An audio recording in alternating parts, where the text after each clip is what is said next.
Olá! Dando continuidade ao programa da nossa disciplina Nutrição Mineral de Plantas, agora vamos falar um pouco sobre as formas de contato do íon com a raiz. Existem basicamente três formas através das quais o íon, que pode ser um cátion ou um ânion, entra em contato com as raízes vegetais. São elas a interceptação radicular, o fluxo de massa e a difusão. A interceptação radicular nada mais é do que o encontro da raiz absorvente com o elemento. O que isto significa? A raiz, quando está crescendo, vai ocupando os espaços porosos do solo e, neste processo de crescimento, ela vai encontrar elementos que estão presentes na fase sólida do solo, como, por exemplo, cátions que estão absorvidos nos minerais de argila. E assim, esses elementos entram em contato com a raiz e são então absorvidos por elas. Entretanto, essa forma de contato, a participação dela no conjunto total de nutrientes que entram em contato com a raiz é muito modesta, porque ela é função desta relação superfície da raiz em relação à superfície do solo, que é muito baixa, algo em torno de 2 vezes 10 a menos 5.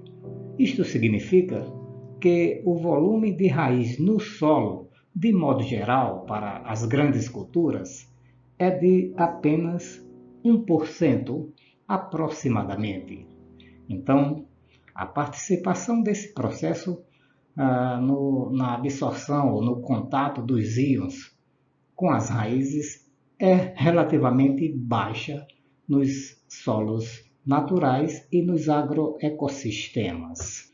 A segunda forma de contato do íon com as raízes que nós apresentamos é o fluxo de massa, que nada mais é do que o movimento do elemento, do íon, numa fase aquosa móvel. Este movimento é provocado pela constante absorção de água pela planta. Então, a planta absorve água o tempo todo, porque ela precisa da água para o seu metabolismo.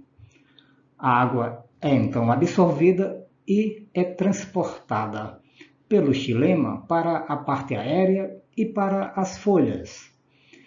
Nas folhas, ela atua na fotossíntese, mas uma grande parte pode ser perdida, geralmente é perdida, pela transpiração.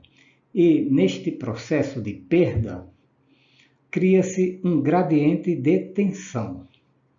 Então, esse gradiente faz com que a água seja sempre absorvida do solo pelas raízes, indo para a parte aérea. Então, a transpiração que acontece o tempo todo, claro, dependendo das condições climáticas, vai provocar esse gradiente e a água vai ser sempre absorvida pelas raízes.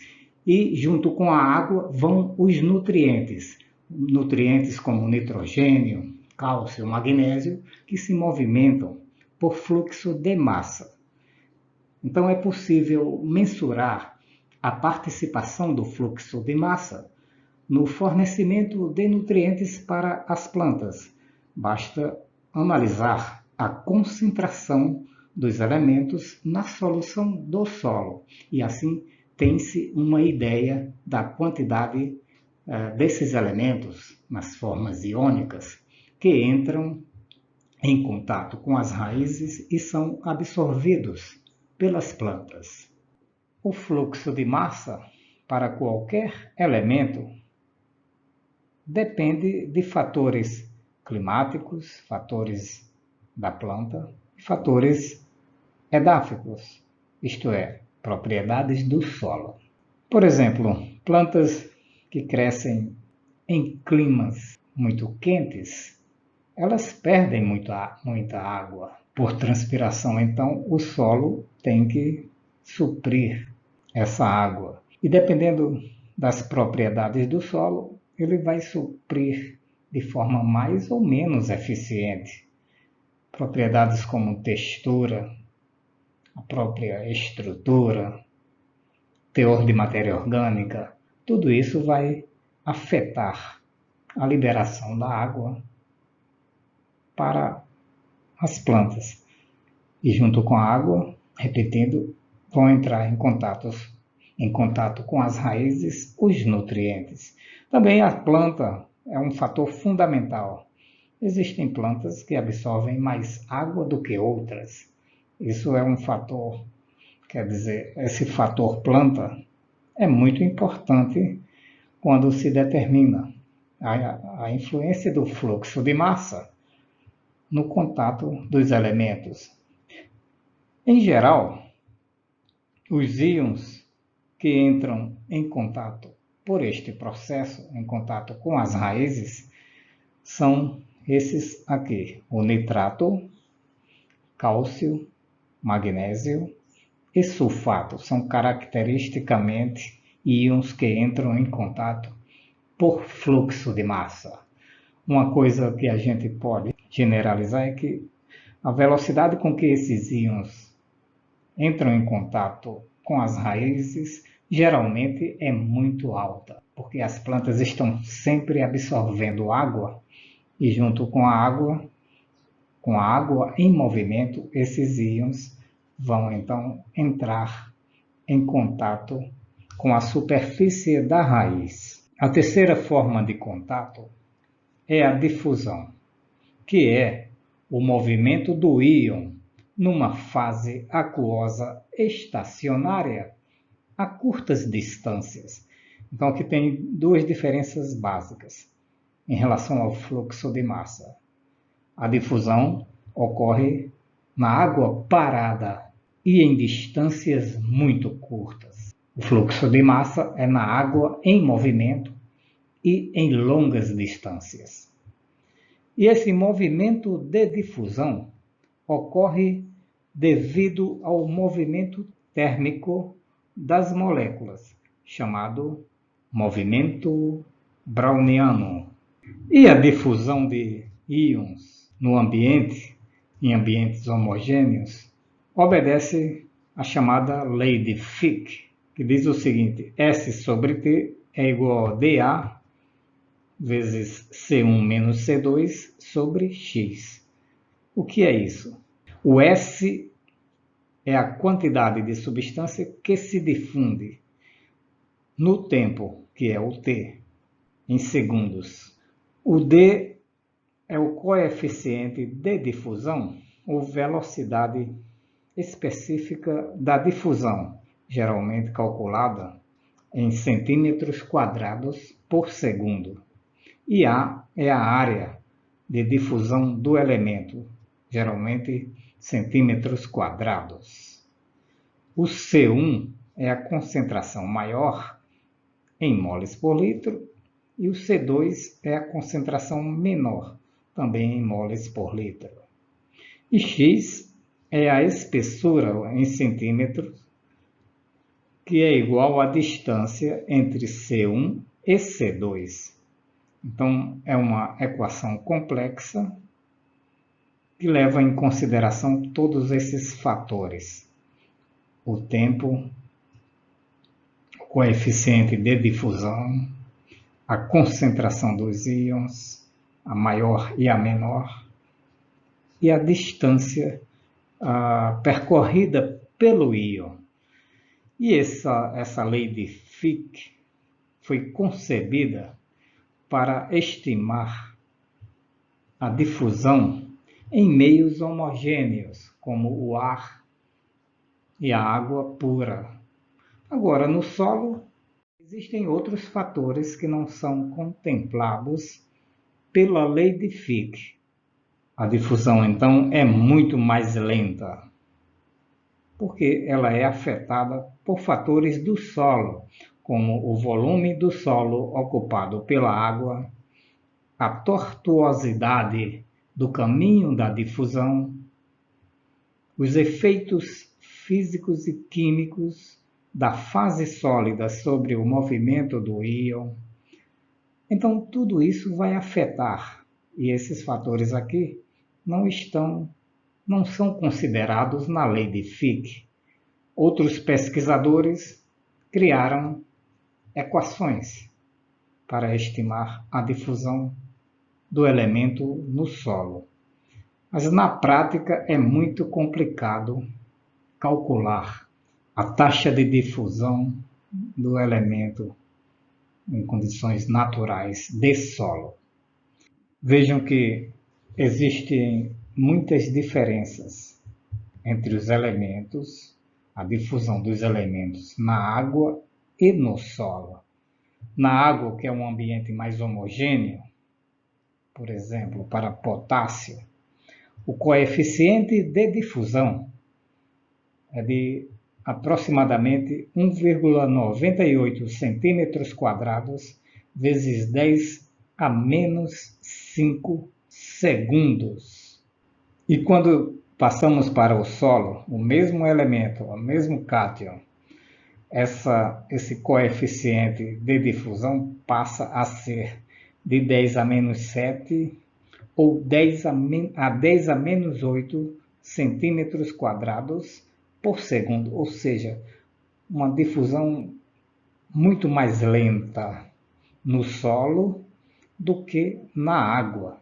A mesma coisa, a mesma tendência é observada para o ânion fosfato, onde o coeficiente na água é 0,89 vezes 10 a menos 5, e no solo passa a ser 10 a menos 8 a 10 a menos 9 a menos 11 centímetros quadrados por segundo, ou seja, muito mais lenta. Por quê? Porque tem todos aqueles fatores como tortuosidade, presença de macro e microporos, presença de argila e outros fatores físico-químicos que vão atrapalhar, quer dizer, vão impedir o fluxo, a velocidade normal, o caminho normal dos íons dentro do solo. Aqui nós apresentamos as estimativas de coeficientes de difusão de íons em água e no solo e o movimento médio do íon por dia. Então vejam bem, na água para potássio temos 2 vezes 10 a menos 9. No solo, na água, né? Centímetros quadrados por segundo. No solo passa a ser de 10 a menos 11 a 10 a menos 12. E a média nos solos é 5 vezes 10 a menos 12. E o caminho, o movimento de potássio no solo em milímetros por dia. Em um dia ele se movimenta apenas 0,9 milímetros. Ao contrário do nitrato, na água é um movimento, um coeficiente maior do que no solo, ou seja, no solo é muito mais lento, mas de qualquer forma a média dos solos para nitrato, a média nos solos é de 5 vezes 10 a menos 11, muito mais elevado do que para o potássio, e uma distância muito maior, de aproximadamente 3 milímetros, considerado um alto coeficiente de difusão. E para o fosfato, vejam que é baixíssimo o coeficiente, uma média muito baixa nos solos, mais ou menos 10 a menos 13, e ele caminha, o ânion fosfato, apenas 0,13 milímetros por dia. Então é uma taxa muito baixa. Por isso que muitos autores dizem que o ânion fosfato é praticamente imóvel, ou seja, uma velocidade baixíssima de difusão ao longo do tempo. Então, a distância do movimento de difusão do íon no solo em direção às raízes é muito curta, como a gente acabou de ver, de 0,1 a 15 milímetros. E apenas nutrientes que estão na zona de difusão serão absorvidos pelas raízes. A taxa de difusão, então, é expressa pelo coeficiente de difusão, medido em centímetros quadrados por segundo. Até agora, apresentamos e discutimos as três formas de contato do íon com a raiz. E nesta tabela, nós vamos discutir alguns dados em relação à demanda de nutrientes de uma plantação de milho e as estimativas de suprimento desses nutrientes do solo pelos três processos: a interceptação radicular, o fluxo de massa e a difusão. Dados obtidos de Martner, 2008. No caso do potássio, a planta precisou de 195 kg por hectare. 4 kg foram supridos por interceptação radicular, 35 por fluxo de massa e a maior parte, 156, por difusão. Para o nitrogênio, a demanda foi de 190, apenas 2 foram supridos por interceptação radicular, a maior parte, 150 kg por hectare, por fluxo de massa e apenas 38 por difusão. E o fósforo, a demanda de 40, alguma coisa por interceptação radicular, uma pequena parte por fluxo de massa e a maior parte por difusão. No caso do magnésio, o principal processo, o fluxo de massa. Então, cada nutriente tem a sua peculiaridade em relação ao suprimento por essas três formas de contato. Nitrogênio é basicamente fluxo de massa, assim como o magnésio. Potássio e fósforo são supridos por difusão. O que isso significa? Que implicações têm essas informações no agronegócio, nos agroecossistemas? É isso que vamos ver nos próximos slides. Vamos fazer, antes de fazer essa crítica, vamos fazer um estudo de caso para ver a participação desses processos numa situação real. Digamos que você vai começar uma plantação de milho. Você sabe que o sistema radicular do milho vai ocupar apenas 1% do volume do solo. Então, apenas 1% dos nutrientes, no geral, vão entrar em contato com as raízes por interceptação radicular. Repetindo, o que é interceptação radicular? É quando o elemento, a raiz, quando está em crescimento, se encontra com o elemento que está na fase sólida do solo. Por isso que a quantidade é geralmente muito pequena. A cultura do milho absorve aproximadamente 3 milhões de litros de água por hectare, numa densidade normal. Então, se nós sabemos que ela absorve 3 milhões de litros de água durante o ciclo por hectare, e nós calcularmos ou determinarmos as concentrações dos elementos na água que a planta absorve, nós vamos ter a estimativa do fluxo de massa, a participação do fluxo de massa no fornecimento dos nutrientes que estão neste volume de água. E a difusão Vocês viram lá, a equação é muito complicado determinar. Então, a difusão vai ser a diferença entre a quantidade total do nutriente absorvida pela planta, menos a quantidade que entrou, quer dizer, a quantidade que entrou em contato com a raiz total, menos a quantidade que entrou por interceptação radicular e a quantidade que entrou por fluxo de massa. Aí você determina a quantidade que entrou por difusão, porque você consegue calcular a interceptação radicular e o fluxo de massa. Então, a difusão é a diferença entre esses dois.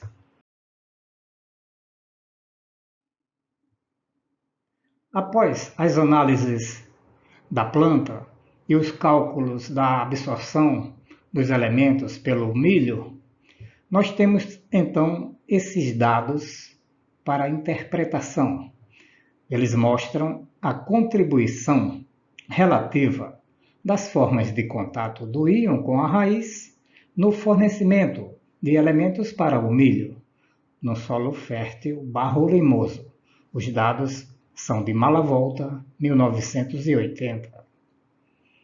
Então aqui temos os elementos macro e micronutrientes, as quantidades absorvidas pela planta e a contribuição dos três processos.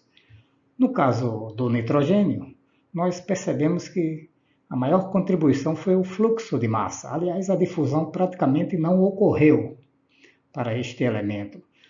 O fósforo as plantas precisaram de 35 quilos e a maior parte dessa quantidade foi fornecida por difusão. Para o potássio, os dados são muito parecidos com os dados do fósforo, sendo a difusão o principal processo, a principal forma de contato do potássio com as raízes. E para os demais macronutrientes, basicamente o fluxo de massa foi a forma predominante de fornecimento de elementos para as raízes. No caso dos micronutrientes, temos, de modo geral, o fluxo de massa como o principal processo de contato desses elementos com as raízes, com exceção do ferro, cuja difusão foi a principal forma, e o zinco, que teve uma participação parecida das três formas de contato. Então, os dados muito interessantes mostram as peculiaridades de cada elemento em relação ao contato com a raiz. Esses dados são para milho, mas nós podemos extrapolá-los para a maioria das culturas anuais. Para que esses conhecimentos? Como nós podemos aplicar na prática esses conhecimentos que eu acabei de passar para vocês? Eles vão nortear o uso racional dos fertilizantes químicos. Se você sabe a forma como um elemento entra em contato com a raiz, você vai saber como você deve aplicar esse elemento em relação à localização. Então, os adubos nitrogenados, ou seja, portadores de nitrogênio, uma vez que o nitrogênio entra por fluxo de massa, a absorção dele é muito rápida. Ele chega muito rapidamente ao sistema radicular. Então você tem que aplicar de forma parcelada para não perder nutriente ou não causar impactos ambientais e relativamente distante do sistema radicular. Porque se você colocar muito próximo, você pode inclusive causar injúrias. Pode causar uma alta concentração de nitrogênio, principalmente na forma de amônio. Pode provocar danos ao sistema radicular e às plantas de modo geral. Então você coloca distante e parcelado para aplicar de forma mais racional, porque ele chega muito rápido nas raízes. E os adubos contendo fósforo e potássio, como eles entram em contato por difusão, eles vão demorar muito tempo para chegar na superfície da raiz, se você aplicar muito distante. Então você tem que fazer uma aplicação localizada. E geralmente todo o elemento, toda a dose no momento do plantio. Isso vai permitir que esses elementos entrem rapidamente em contato com a raiz, mesmo que eles se movimentem por difusão.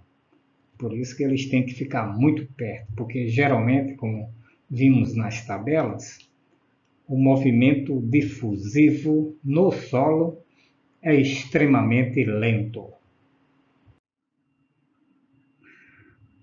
E aqui a gente coloca mais algumas informações sobre os outros nutrientes para a maioria das culturas. Então, a relação entre a forma de contato e a localização dos adubos. Para nitrogênio, acabamos de falar, né? Geralmente recomenda-se uma área total, a lanço, em cobertura e parcelado. O fósforo geralmente é localizado e por ocasião do plantio. Potássio, a mesma coisa.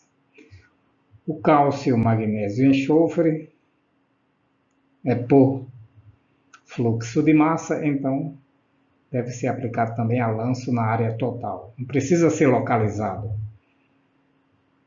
O enxofre, inclusive, pode ser por cobertura. E o zinco, uma grande parte é por difusão, nesse caso aqui 60 quilos. Então, geralmente ele também é aplicado localizadamente e na semeadura.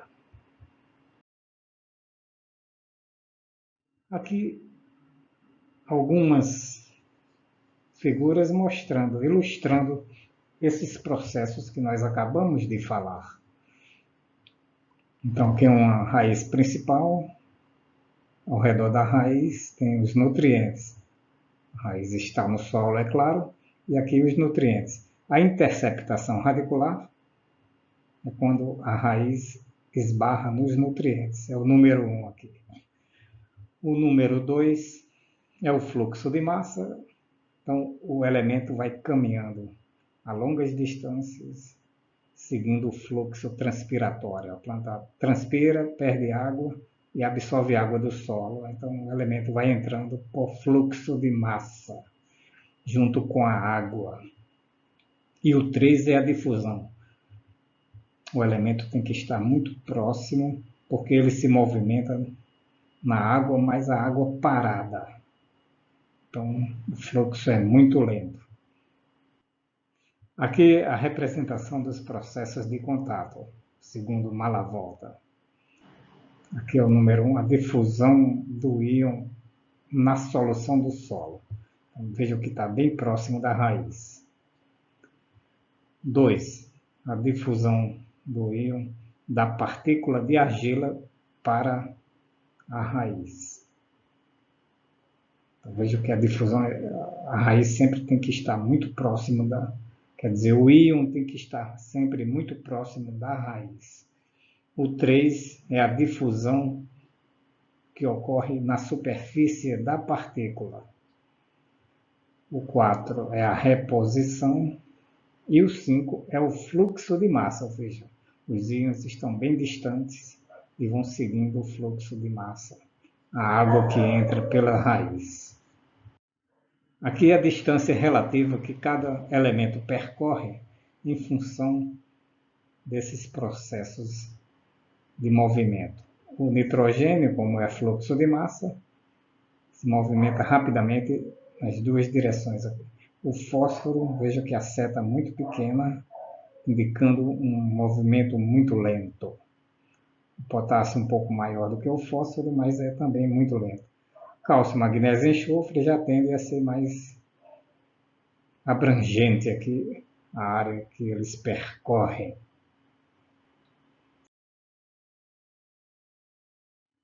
Aqui o movimento de NPK no solo depois de 2 semanas e meia. Depois de 2 semanas que se aplica o elemento, vejam as distâncias que eles percorrem. O nitrogênio, né, abrangendo uma área muito grande, o potássio uma área intermediária e o fósforo apenas uma pequena área ao redor da partícula do fertilizante, mostrando que a lentidão, vejam que depois de 2 semanas e meia, apenas essa distância relativa que o fósforo percorreu. Então, se ele for aplicado muito longe da raiz, ele dificilmente vai chegar lá, na medida das necessidades das plantas. Aqui essa figura está num dos meus vídeos também, ilustra os 3 processos de entrada de contato dos íons com a raiz. Aqui uma raiz com a epiderme e o pelo radicular. Aqui o filme de água ao redor da raiz. Então, o fluxo de massa, aqui, geralmente os íons vão em movimento junto com a água e entram pela planta. Em função desse fluxo de transpiração, a água vai entrando e levando consigo os elementos. Aqui a interceptação radicular, quando a raiz, o pelo absorvente, o pelo radicular entra em contato com os íons, vai crescendo, entra em contato. E aqui a difusão numa água parada, é muito característico para esse ânion fosfato, ele vai se movimentar de uma área de maior concentração para uma área de menor concentração, seguindo, então, o movimento das moléculas aqui, no movimento browniano, que é muito lento aqui, nessa região do solo e da água do solo. Então, mostrando aqui essas 3 formas de contato. Vejam, essa gravura mostra a zona favorável para o contato dos íons imóveis, ou seja, muito próximo da raiz, praticamente encostado. E a zona para o contato dos íons móveis, muito mais abrangente aqui.